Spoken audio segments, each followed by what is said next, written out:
श्रीकालभैरवाष्टकम्।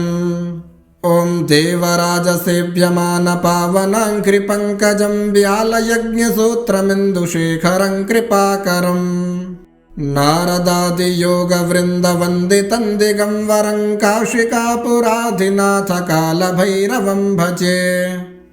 भानुकोटिभास्वरं भवाब्धितारकं परं नीलकण्ठमीप्सितार्थदायकं त्रिलोचनं कालकालमम्बुजाक्षमक्षशूलमक्षरं काशिकापुराधिनाथकालभैरवं भजे।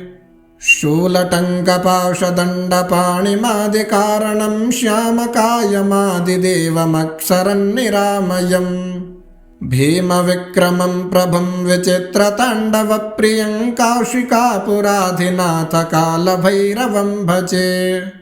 भुक्तिमुक्तिदायकं प्रशस्तचारुविग्रहं भक्तवत्सलं स्थिरं समस्तलोकविग्रहं निक्वणन्मनोज्ञहेमकिङ्किणीलसत्कटिं काशिकापुराधिनाथकालभैरवं भजे।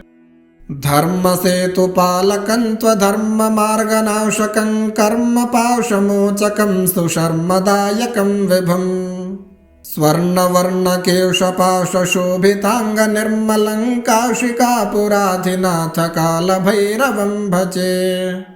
रत्नपादुकाप्रभाभिरामपादयुग्मकं नित्यमद्वितीयमिष्टदैवतं निरञ्जनम् मृत्युदर्पनाशनं करालदंष्ट्रभूषणं काशिकापुराधिनाथकालभैरवं भजे। अट्टहासभिन्नपद्मजाण्डकोशसन्ततिं दृष्टिपातनष्टपापजालमग्रशासनम् अष्टसिद्धिदायकं कपालमालिकाधरं काशिकापुराधिनाथकालभैरवं भजे। भूतसङ्घनायकं विशालकीर्तिदायकं काशीवासिलोकपुण्यपापशोधकं विभुं नीतिमार्गकोविदं पुरातनं जगत्पतिं काशिकापुराधिनाथकालभैरवं भजे।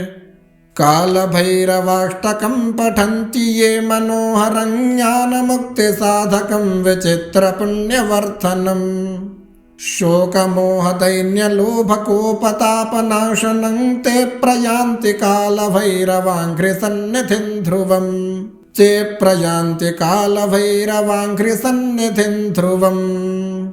इति श्रीमच्छङ्कराचार्यविरचितं कालभैरवाष्टकं सम्पूर्णम्।